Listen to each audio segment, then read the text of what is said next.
चलिए शुरू करते हैं। Magnetic field magnetic force between two parallel currents.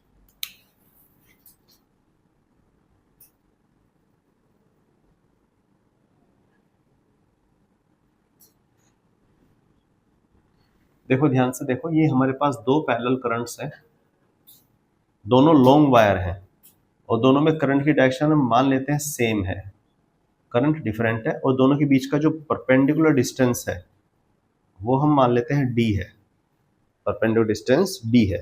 समझ में आ गया? दो पैरेलल करंट है, दोनों में करंट सेम डायरेक्शन में जा रहा है। ठीक है, अब इधर देखो, इसको भूल जाओ एक मिनट के लिए, इसको देखो, ये करंट ऊपर जा रहा है, इधर देखो पवित्रा, करंट जा रहा है ऊपर, इस करंट के कारण चारों तरफ मैग्नेटिक फील्ड होगा इसका। अब इस करंट के कारण इधर की तरफ मैग्नेटिक फील्ड की डायरेक्शन बताओ। करंट ऊपर है, इस पॉइंट पे इधर की तरफ मैग्नेटिक फील्ड की डायरेक्शन इधर इनटू द प्लेन, करंट ऐसे है तो इनटू द प्लेन, तो इसके कारण यहां पे मैग्नेटिक फील्ड किधर होगा? Into the plane. ये B1 क्या है? B1 is magnetic field due to I1, तो I1 के मैग्नेटिक फील्ड में रखा है I2। ठीक है, अब ये जो करंट I2 है, इस करंट I2 के कारण यहां पे मैग्नेटिक फील्ड डायरेक्शन बताओ। Very good, out of the plane. Magnetic field हम मान लेते हैं B2 है, I1 के मैग्नेटिक फील्ड में रखा है I2, I2 के मैग्नेटिक फील्ड में रखा है I1, ये दोनों एक दूसरे के मैग्नेटिक फील्ड में रखे हुए हैं। समझ में आ गया? और हम जानते हैं कि जब भी कोई current carrying wire magnetic field में रखता है तो उसके ऊपर फोर्स लगता है। हम एक काम करते हैं, इस B1 की वैल्यू बताओगे आप मुझे? बोलो। B1 equal to mu not I कौन सा? I1 अपॉन में 2 पाई R कितना है?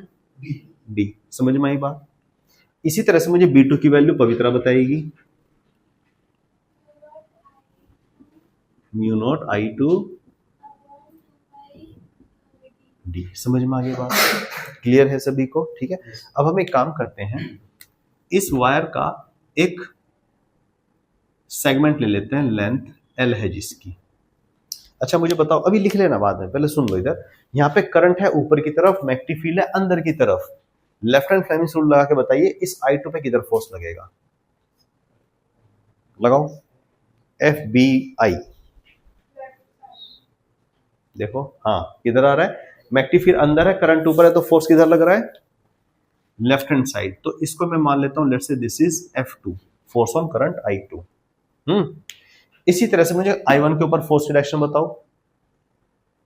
मैग्नेटिक फील्ड किधर है? बाहर की तरफ, करंट ऊपर, किधर लग रहा है? अरे मैग्नेटिक फील्ड किधर है? बाहर की तरफ, उधर की तरफ करना है उंगली। हाँ, तो मेरी तरफ देखो, ऐसे मैग्नेटिक फील्ड ऐसे, करंट ऐसे, फोर्स राइट हैंड साइड। तो ये फोर्स लगेगा आपका, let's say this is F1, current on force on I1। ये सब चीजें समझ में आ गई? ये डायग्राम समझ में आ गया? इसी से सब कुछ डेरिवेशन हो जाएगा। ठीक है, मैं लिख देता हूं, टॉपिक क्या है हमारा? Force between two parallel currents. ठीक है, और ये इंपॉर्टेंट है बहुत, this is very important topic. तो यहां पे मैं लिख देता हूं, B1 is magnetic field due to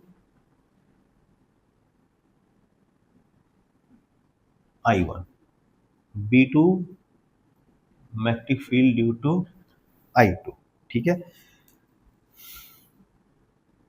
अच्छा B1 की वैल्यू भी आपको पता है, म्यू नॉट I1 अपॉन में 2 पाई D, और B2 की भी वैल्यू पता है, म्यू नॉट I2 अपॉन में 2 पाई D। B1 की direction into the plane, B2 की direction out of the plane. ठीक है, ये दोनों चीजें हमें पता है, ये भी और ये भी। ठीक है, अब देखो, late L be the length segment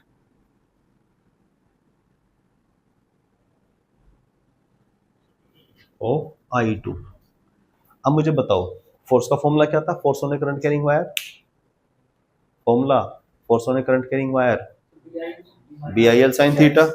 यहाँ पे अगर आप देखो ध्यान से, थीटा किस किस के बीच का एंगल था? डीएल और एल और B, I L cross B है ना, तो एल और बी और एल की डायरेक्शन कौन सी होती थी? जो करंट की डायरेक्शन होती थी, ठीक है।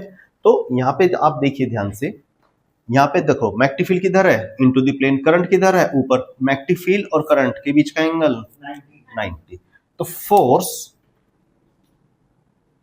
ऑन ये F1 F2 की वैल्यू निकालो पहले, F2 is equal to, force का फॉर्मूला क्या था? आई, कौन सा आई आएगा बताना जरा बेटा, बाद में लिख लेना, इधर देखो पहले इसके ऊपर फोर्स बताओ, F2 की वैल्यू बताओ, आई, फोर्स का फॉर्मूला क्या था? I L B sine theta, I कौन सा I? I two, length L ले लेते हैं, बी बी वन साइन 90। ये चीज समझ में आई कैसे लिखा है? ठीक है। अब यहाँ पे आई टू तो आई टू रहने दो, लेंथ एल रहने दो, बी वन की वैल्यू आपने बता रखी है मुझे, mu naught I one upon में 2 पाई डी, साइन 90 क्या होता है? 1। ये F2 आ गया, इस लेंथ को मैं F2 के नीचे ले आऊं, मैं इधर लिख रहा हूँ, तो ये हो जाएगा आपका F2 by L is equal to mu not I one I two upon में 2 पाई डी। ये होता है बेटा आपका force per unit length, this is what, force per unit length. Formula क्या बना? Mu naught I one I two upon 2 pi D. अब आप एक चीज बताओ, ये जो F1 निकालोगे आप, क्या F1 F2 इक्वल होंगे या डिफरेंट होंगे? न्यूटन थर्ड लॉ क्या बोलता है? इक्वल होने चाहिए। प्रूव करके दिखाओ मुझे F1 F2 के इक्वल होगा। F1 की वैल्यू निकालो, जैसे मैंने F2 निकाला है इसी तरह से आप F1 की वैल्यू निकालो, पहले लिख लो, ये लिख के फिर मुझे F1 की वैल्यू निकाल के दिखाओ।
है बेटा, हाँ सेम ही तो आनी चाहिए। न्यूटन थर्ड लॉ गलत थोड़ा हो सकता है, आप कैलकुलेट भी करके देखोगे तो भी सेम फॉर्मूला आएगा। आ रहा है?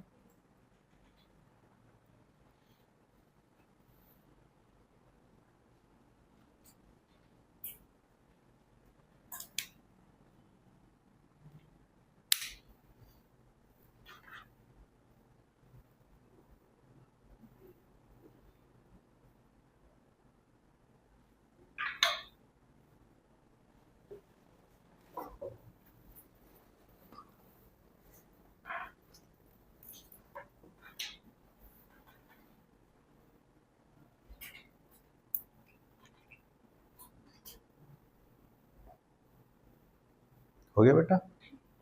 अच्छा, अगर ये तो दोनों करंट लिए थे मैंने पैरेलल, अब जरा डायग्राम बना के देखो, अगर एंटी पैरेलल करंट लूंगा तो क्या ये दोनों फोर्स एक दूसरे की तरफ लग रहे हैं, मतलब अट्रैक्टिव फोर्स है। मतलब ये हुआ कि अगर दो करंट कैरिंग वायर जिसमें करंट सेम डायरेक्शन में है तो ये दोनों एक दूसरे को अट्रैक्ट करते हैं, तो दिस फोर्स इज अट्रैक्टिव। बोलो। अब डायग्राम बना के देख के फोर्स निकाल के देखो, अगर दोनों करंट एंटी पैरेलल होंगे, चेक करो क्या वो रिपेल कर रहे हैं।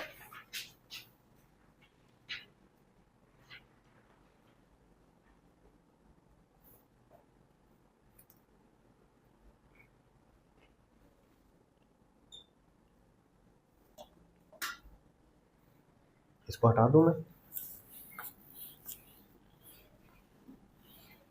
अगर ये तो दोनों करंट थे पैरेलल, अगर दो करंट हैं आपके एंटी पैरेलल, एक है I1 ऊपर और दूसरा है I2 नीचे, अब मुझे बताओ I1 के कारण मैग्नेटिक फील्ड यहाँ पे, डायरेक्शन देखना इनटू द प्लेन, I2 के कारण मैग्नेटिक फील्ड यहाँ पे, बोलो चेक करो जरा, लेफ्ट हैंड फ्लेमिंग्स रूल लगाओ, मैग्नेटिक फील्ड अंदर करंट ऊपर, फोर्स किधर लगेगा, बोलो इस पे फोर्स बताओ जरा,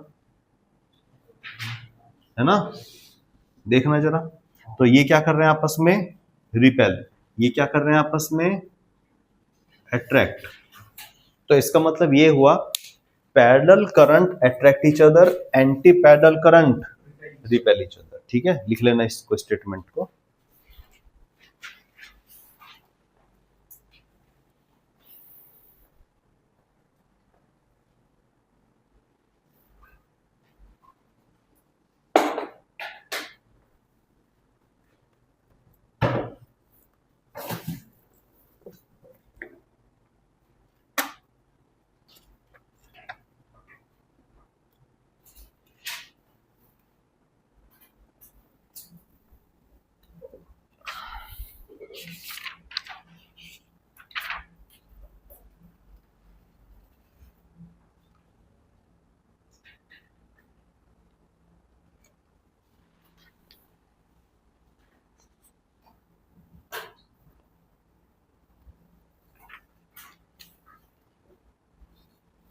लिख लिया बेटा सभी ने?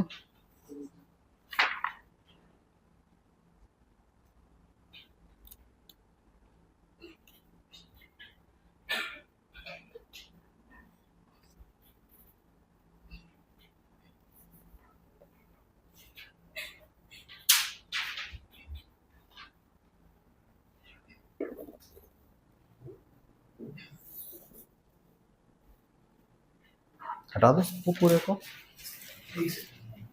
तो खुद कर लोगे अब, रिपल्सिव। ठीक है, अच्छा फॉर्मूला बताइए, फॉर्मूला क्या बना था हमारा, एक और फॉर्मूला ऐड हो गया अब आपका, फोर्स पर यूनिट लेंथ का फॉर्मूला है mu naught I1 I2 upon में 2 पाई डी। देखना जरा, यही है,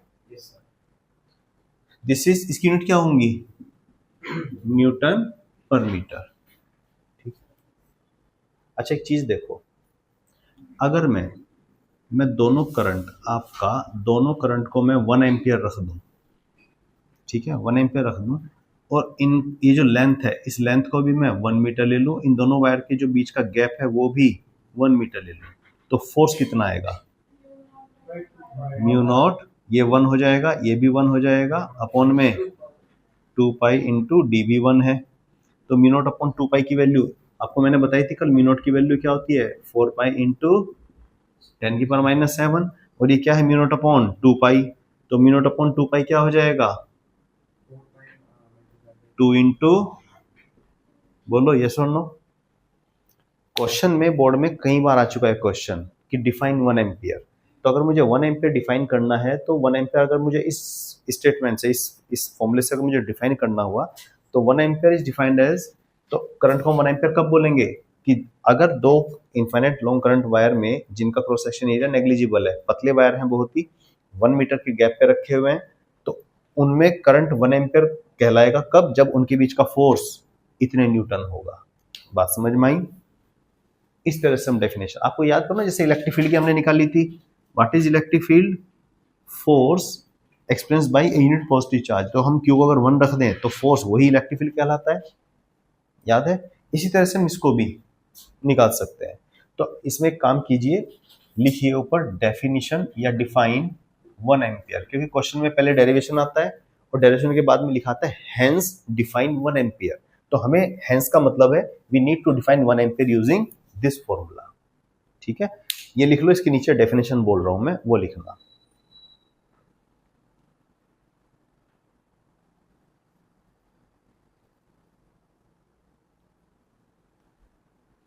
बोलूं?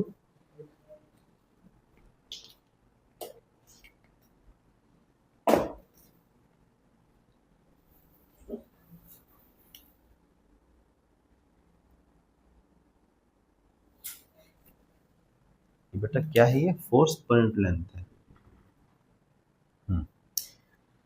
लिखो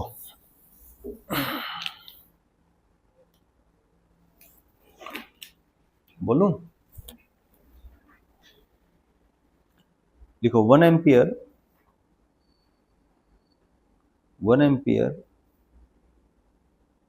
is that value of steady current. Steady means constant current. 1 ampere is that value of steady current, STEADY, steady current, comma, which on flowing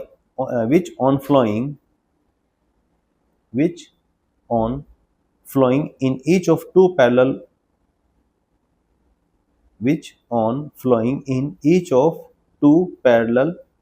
long wires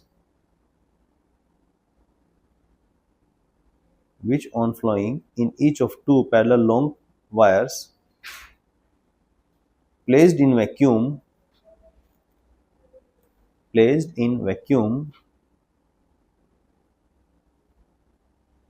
at a perpendicular distance of 1 meter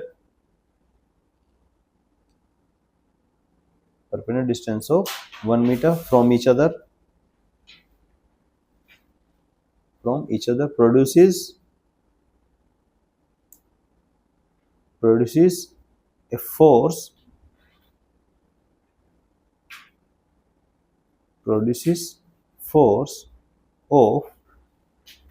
of this 2 into 10 की power -7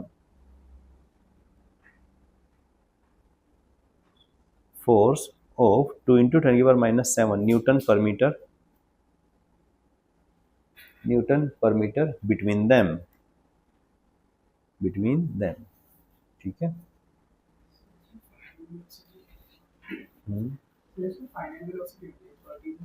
13th में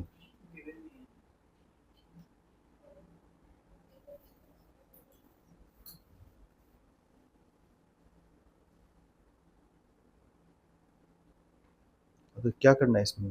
13th में क्या निकालना है? सही तो है question is correct, जरूरत ही नहीं है, ड्रॉप किया है ना, मोशन ऑफ ग्रेविटी है, ड्रॉप किया है। जरूरत कहाँ है? फाइनल निकालना कहाँ है? हाउ लॉन्ग का मतलब कितना टाइम लगेगा, पहले 50 सेकंड में और उससे अगले 50 सेकंड में। तो पूरे 100 के टाइम में से पहले 50 का माइनस कर दो, अगले का आ जाएगा। वेलोसिटी की जरूरत क्या है? डिस्प्लेसमेंट तो गिवन है, फाइनल वेलोसिटी की जरूरत ही नहीं है।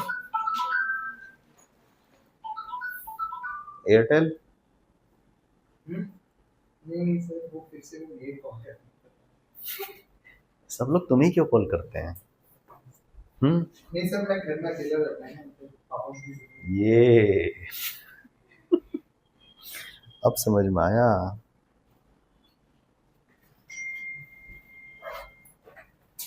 ठीक है, हटा दो इसको।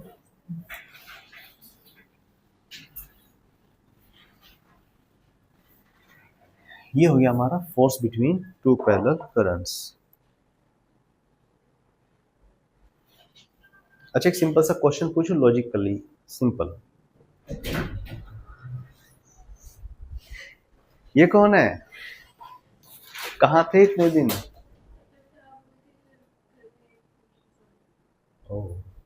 फिर सारे पूरा पिछला कवर अप है, ठीक है। मतलब फॉर्मूले याद हैं?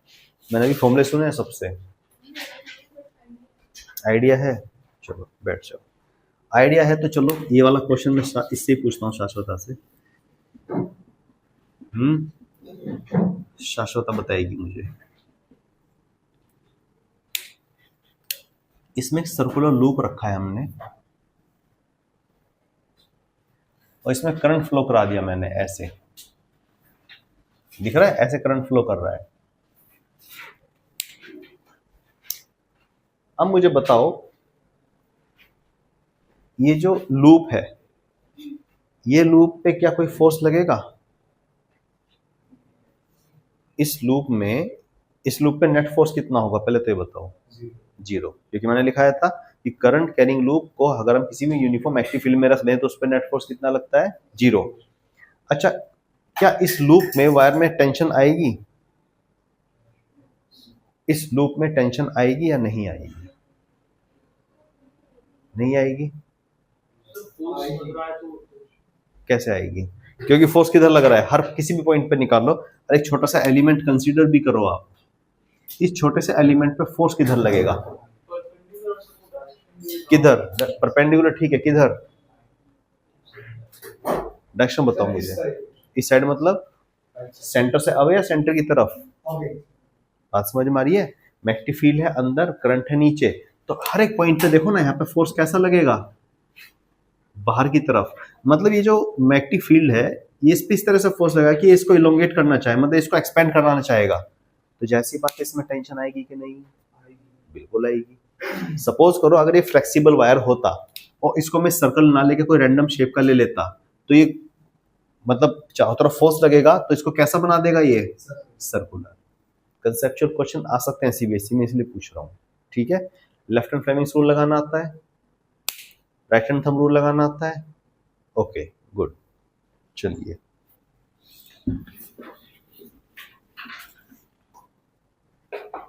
Force between two parallel currents हो गया हमारा। ठीक है, अब एक बार हम बढ़ते हैं आगे।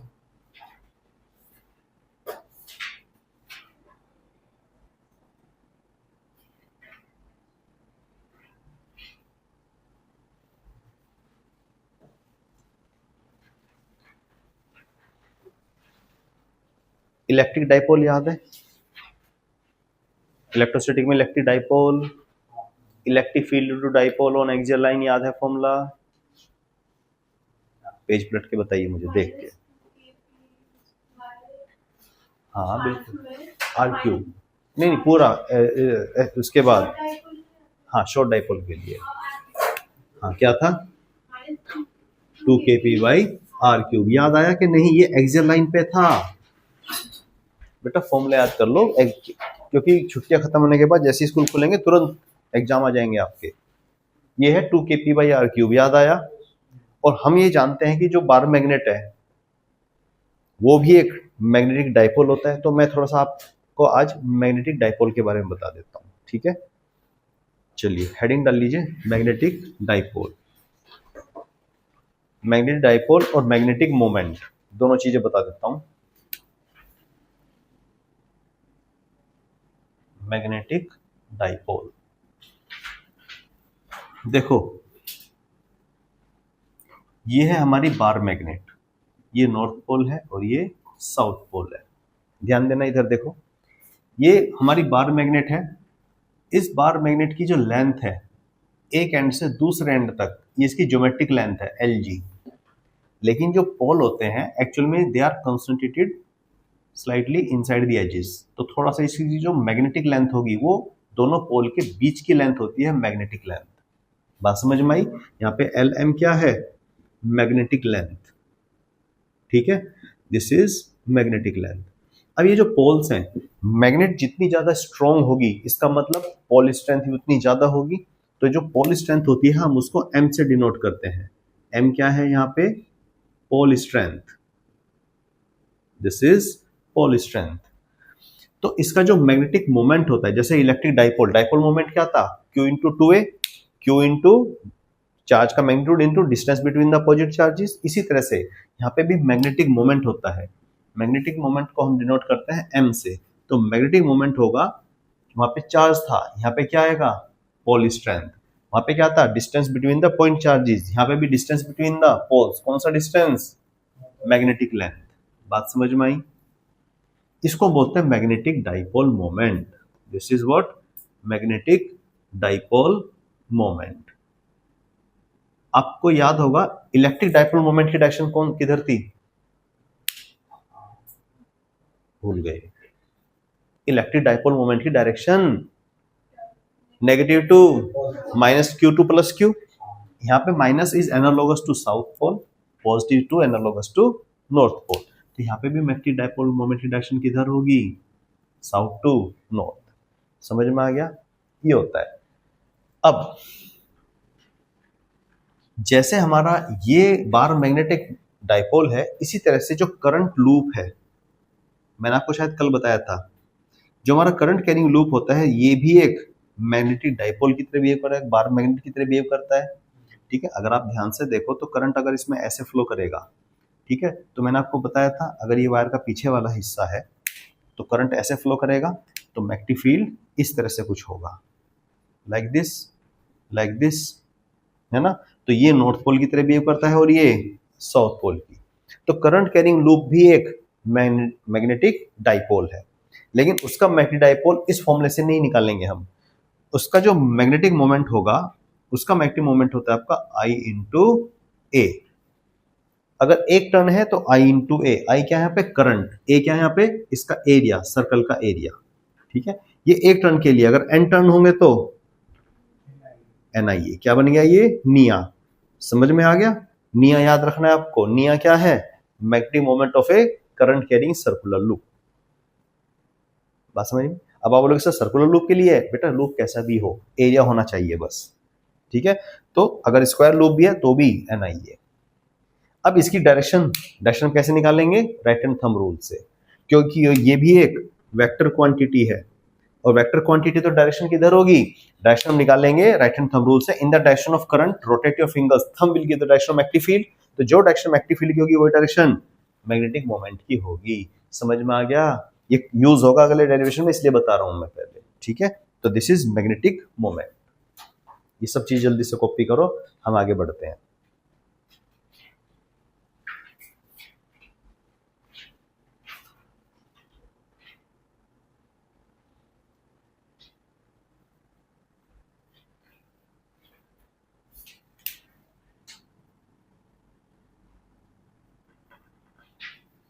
ये करंट लूप के लिए है, ये बार मैग्नेट के लिए था।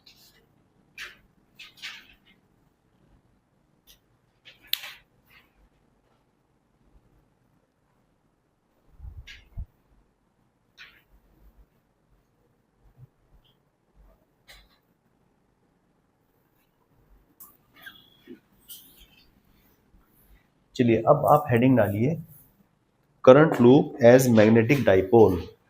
Current, circular current loop as circular current loop as magnetic dipole. अब अभी तक जो मैं आपको थियोरेटिकली बता रहा था, अब उसको मैथमेटिकली प्रूव भी करेंगे कि current carrying loop bar magnet की तरह बिहेव करता है, मैग्नेटिक डाइपोल की तरह बिहेव करता है। कैसे? रिसेंबल करा के इलेक्ट्रिक डाइपोल से। कैसे? मान लेते हैं ये हमारे पास कोई करंट कैरिंग लूप है। करंट कैरिंग लूप है तो इससे x डिस्टेंस की दूरी पे आप मुझे बताओ मैग्नेटिक फील्ड, शाश्वता बताओ, वही 3/2 वाला बोलो। हाँ, यस, की पावर 3/2।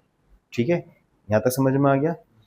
अब आप एक चीज बताओ मुझे, ये मैग्नेटिक फील्ड एक्स डिस्टेंस की दूरी पे, करंट है I, इसकी रेडियस हम मान लेते हैं, let's say radius is R। अगर मैं बोलूं आपसे for x is far greater than radius, far distance के लिए हम कहें छोटे लूप के लिए, मतलब R बहुत छोटी है x के कंपैरिजन में, तो जैसी बात हम इसको नेग्लेक्ट कर सकते हैं इसके कंपैरिजन में। तो यहाँ पे एक्स स्क्वायर की पावर क्या हो जाएगा? तो एक्स स्क्वायर पर 3/2, तो क्या बचेगा नीचे केवल, है ना। तो मैग्नेटिक फील्ड हो जाएगा आपका mu not I R square upon में 2x3। बोलो, यहाँ तक बात समझ में आ गई? अच्छा, अगर मैं इसी में ऊपर नीचे पाई से मल्टीप्लाई कर दूं, कोई आपत्ति तो नहीं किसी को? पाई से ऊपर नीचे मल्टीप्लाई कर दिया तो ये हो जाएगा आपका b equal to mu not I pi R square upon में 2πx3। What is R pi R square? तो this is mu not IA upon में 2πx3। What is I into A? अभी बताया था मैग्नेटिक मोमेंट। तो this B is equal to mu not M upon में 2πx3। बोलो yes और no? This is very much resemble with the electric field due to dipole. क्या था 2kp upon में R cube. This is what electric field due to dipole along axial line. Short dipole के कारण यही था. बोलो अगर आप इसको ध्यान से देखो तो this is very much resemble, they resemble with each other. कैसे? म्यू नॉट अपॉन 2 पाई क्या है? कांस्टेंट है. यहाँ पे 2k भी क्या है? कांस्टेंट है. यहाँ पे नीचे भी x क्यूब है, यहाँ पे नीचे भी r क्यूब है, नीचे एक क्यूब क्यूब है दोनों, और यहाँ पे मैग्नेटिक मोमेंट है, यहाँ पे डाइपोल मोमेंट है. बात समझ में आई? तो हम बोल सकते हैं this magnetic field is very much similar to the electric field of dipole, so we can say that current carrying circular loop behave like a magnetic dipole. ठीक है, इसके नीचे लिखवा दूंगा मैं, यहां तक लिखो इसको.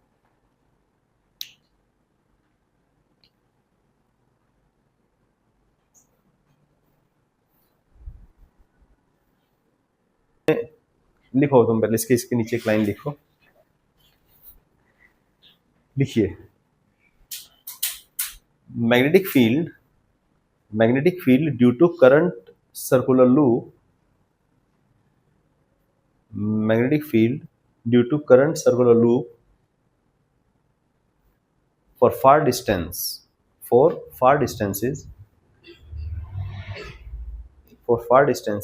is similar to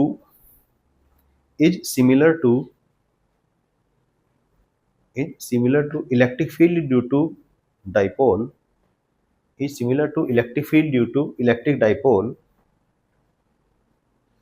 is similar to electric field due to electric dipole along axial line.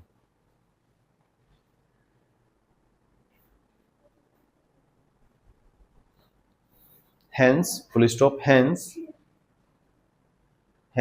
a current carrying circular loop behaves like magnetic dipole.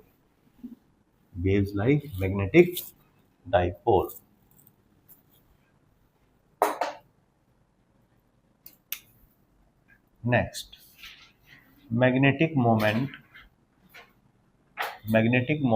of a revolving electron. Magnetic moment of a revolving electron. Magnetic moment of a revolving electron.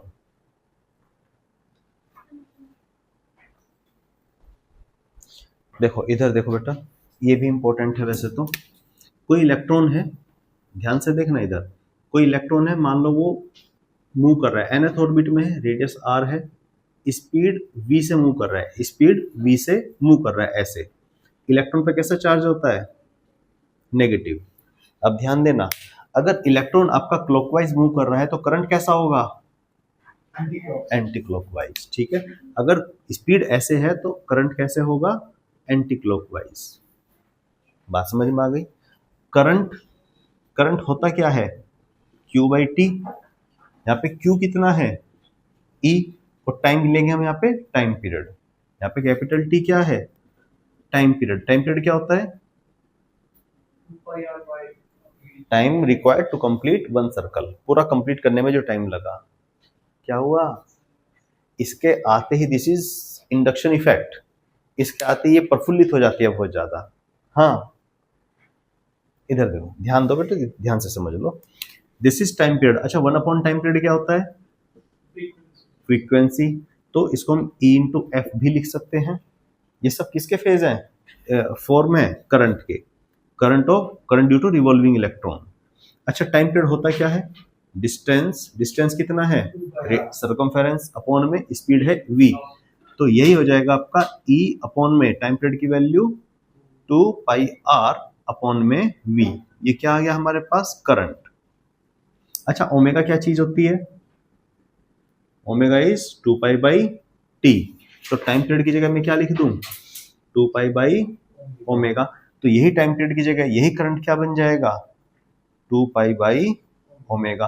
Current ऐसे भी लिख सकते हैं हम. ये सब current के ही form है, अलग अलग तरीके से लिख दिया मैंने, लेकिन आपको इस पे फोकस करना है क्योंकि हमें क्या निकालना है? Magnetic moment. मैग्नेटिक मोमेंट क्या होता है? I/A. मैग्नेटिक मोमेंट क्या होता है? I/A. इसको यहाँ तक लिख लो क्योंकि मैग्नेटिक मोमेंट में लिखूंगा इसके बाद।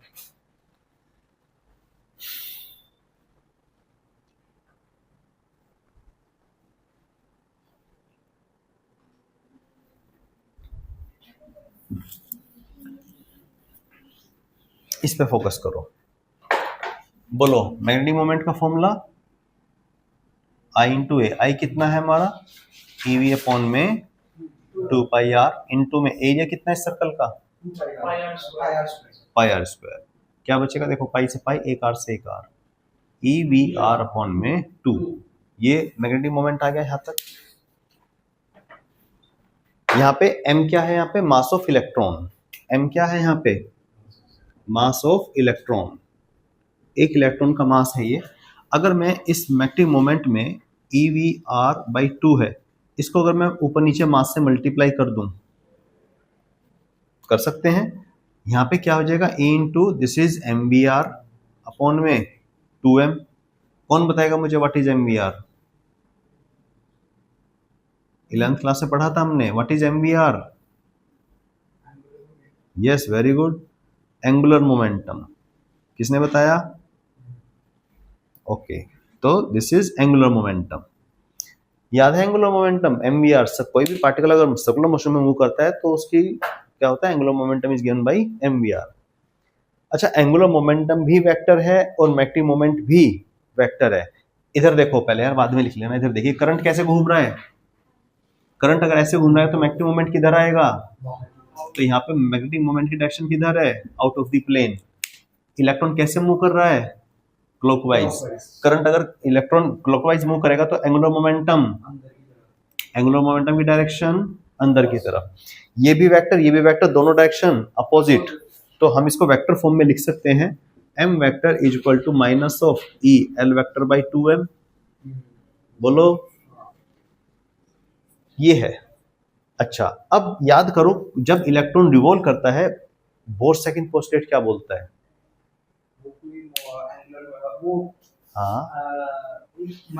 हाँ क्या बिल्कुल याद है। एंगुलर मोमेंटम जब इलेक्ट्रॉन मूव करता है बोर सेकंड पोस्टेट क्या बोलता है कौन सा ऑर्बिट में मूव करता है। जब बोर सेकंड पोस्टेट याद है कि नहीं केमिस्ट्री में पढ़ा है आप लोगों ने। फिजिक्स में भी पढ़ेंगे हम। 9th में पढ़ा था नहीं 11th में भी पढ़ा है शायद। क्या बोलो क्या होता है angular momentum is equal to NH upon. Electron केवल उन्हीं ऑर्बिट में मूव करेगा जिन ऑर्बिट में उसका एंगुलर मोमेंटम h अपॉन 2 पाई का इंटीग्रल मल्टीपल होगा। यहाँ पे h क्या चीज है हाइट अबव द सरफेस। हाँ कह रहा है नहीं सर h क्या है हाइजेनबर्ग कहां से Planck's constant. Yes Planck's constant. This is value कौन किसको याद है इसकी। वेरी गुड क्या होती है 6.625 इंटू 10 की पावर माइनस जूल सेकंड। कुछ याद नहीं है सब भूल गए मुझे पता है। ये होती है h की वैल्यू और n क्या है यहाँ पे इंटीजर 1 2 3 4 5 जिसको बोलते हैं प्रिंसिपल क्वांटम नंबर। लिख लो यार दिस इज प्रिंसिपल की स्पेलिंग देख लेना कभी रूल वाला लगा दो प्रिंसिपल क्वांटम नंबर। ठीक है अब ये L की वैल्यू में यहां पुट कर दूं तो ये मैग्नेटिक मोमेंट हो जाएगा आपका E बाई 2m। L की वैल्यू NH अपॉन में 2 पाई।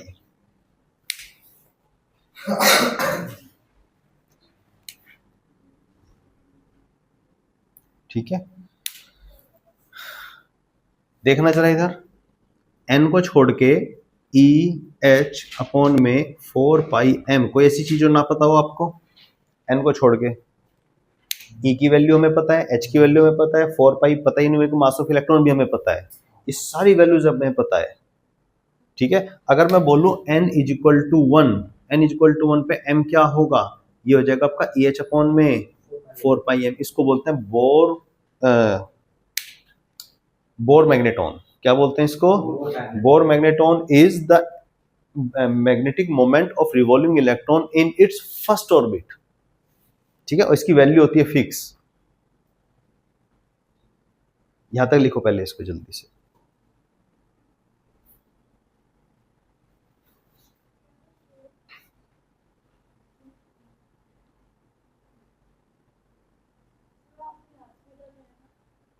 कल वाली क्लास में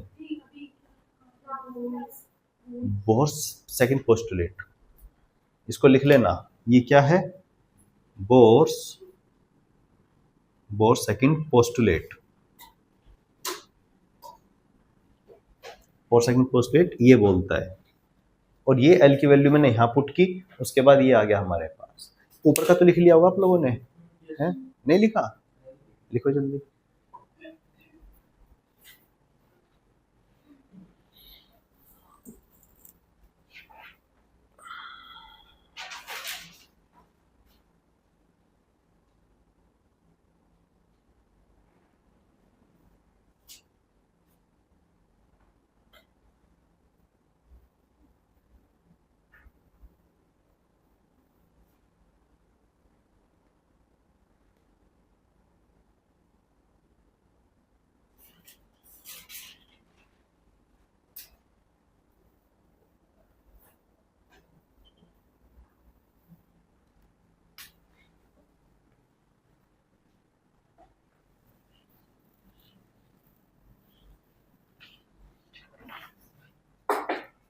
ये जो मैग्नेटिक मोमेंट आया आपका, that is n is equal to 1 पे ये आएगा आपका E इंटू एच अपॉन में 4πm। ये वैल्यू निकल कर आती है 9.27 into 10⁻⁻24 ampere metre square. Magnetic moment की यूनिट एम्पियर मीटर स्क्वायर होती है, शायद मैंने वहाँ नहीं लिखवाई थी। तो मैग्नेटिक मोमेंट की यूनिट क्या होती है? I into A, I ampere, area is metre square, तो एम्पियर मीटर स्क्वायर। तो इसको बोलते हैं बोर मैग्नेटॉन। बोर मैग्नेटॉन, इसकी डेफिनेशन लिख लीजिए, यहाँ तक लिख लो जल्दी से।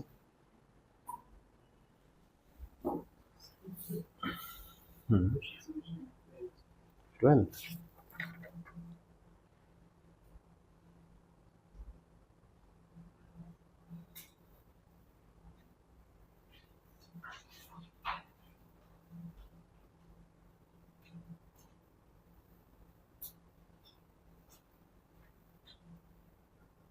इसको छोड़ दो, हो गया? वेट करो, तुम्हारा कितना हो गया बेटा? करो जल्दी से, लिखो। बोर मैग्नेटॉन की डेफिनेशन लिखिए। Bohr magneton is defined as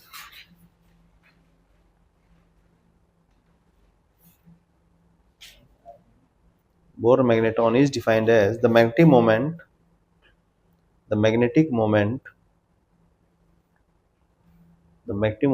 of a revolving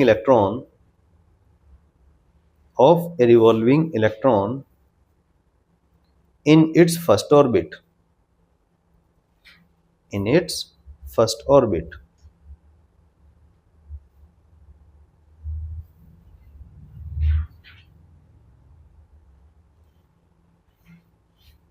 ठीक है, ये होगा।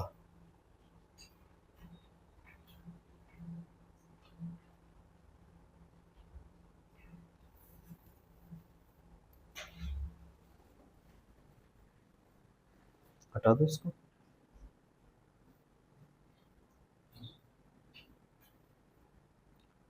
अच्छा, हमारा क्या रह गया? हमारा एक तो एम्पियर सर्किटल लॉ रहता है ना। हाँ चलो, इसको